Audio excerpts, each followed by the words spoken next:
To our devotional. And our devotion today, our title is Your Imagination Needs Hope. Your imagination needs hope. Now, with whom is able to do immeasurably more, this is one of our verses that we talk about in our I will not settle in our declaration. But it's Ephesians 3:20. Now to him who is able to do immeasurably more than all that we can ask, imagine, according to his power that is in work within us. God, heal my imagination and teach me to picture possibility again. This goes into our whole declaration where we say, I will not settle, because we want to picture the possibility. I want to dream bigger. I want to think bigger. I want to imagine what is possible. The truth here is your imagination can be trained by fear or filled with hope. Some people, this is crazy. When you think about imagination, you begin to, I think about Disney, and I think about, the Imagineers, and, all the things that make life wonderful. And in my mind, never even goes to the imagine what could happen. But so many people, now that I think about it, and now that I bring that to my attention, they do imagine worst case scenario. When you talk to them and you give them an idea and you say, this is something that I would love to do, they tell you all the reasons that it won't work. This is something that I'm excited about. But what if? What could go wrong? Because disappointment has already trained their mind to expect pain, disappointment, frustration, it not happening. We got to flip that script. We got to, especially if that is you, we have to flip that script so that you're thinking about what is the possibilities. And so what if I fail? That's just one more step closer to learning how to make it right. I talked about Thomas Edison always saying that he's 999 ways not to make light bulb before he figured out how to. All that you can go through your mind, and you can go through all the people in life who kept going after, willing to fail, risk after risk after risk. Where does that imagination come from? Where do those dreams come from? I think they come strictly from God, and He allows you to dream big things. And when He helps you to dream big things, then it's who are we to decide that it can't be done? Because God can renew not only your thoughts, but your imagination. I wake up every single day excited about the day because I'm imagining what is possible. I don't wake up in the day, and if you do, let's figure out how to do it, but I don't wake up in the day thinking about what could go wrong today. Do you know somebody like that? Maybe you have to feed that and seed that encouragement into them. Maybe they can be part of your connection today. A person keeps imagining failure before they begin, but then starts picturing obedience, progress, and God's help instead. That's how we do it, as we begin to speak the words. That is why our declaration is so important every day. Because even if that is how you wake up, it's hard to read that declaration and say, I will not settle for a mediocre life. It's hard to read that every single day and think of, okay, what's going to go wrong for the rest of the day? Because you will not settle. Right? I know what it feels like when imagination starts working against you. Before something even begins, your mind has already built 3 ways it could fail. And you think about 3 entire ways. Is your body thinking about 3 ways that it could succeed?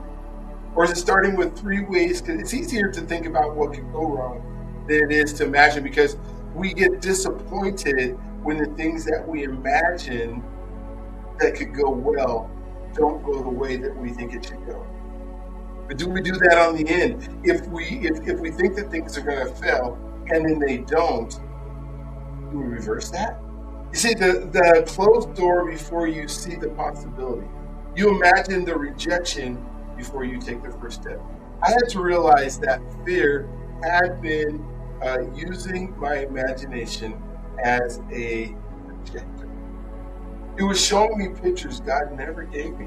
So I began asking God to sanctify my imagination, help me dream again, help me see obedience, help me see provision, help me imagine myself walking with courage right? Pressure instead of, or courage instead of pressure, right? Instead of shrinking in fear. That did something to me. Hope started returning to a place where fear had been painting pictures.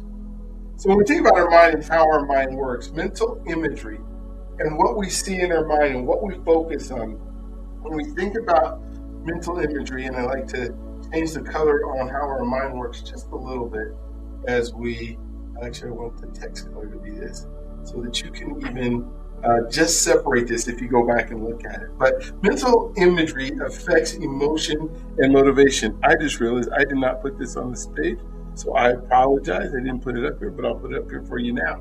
So it's there. So it affects emotions and motivation. The brain responds to imagined scenarios in ways that can influence the body and behavior.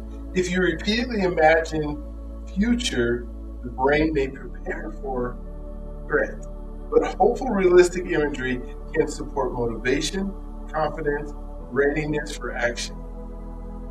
So when we think about our mental energy affecting our emotion and motivation, that brain just it responds to those imagined scenarios, whether they're good scenarios or bad, and then goes to work on making those happen.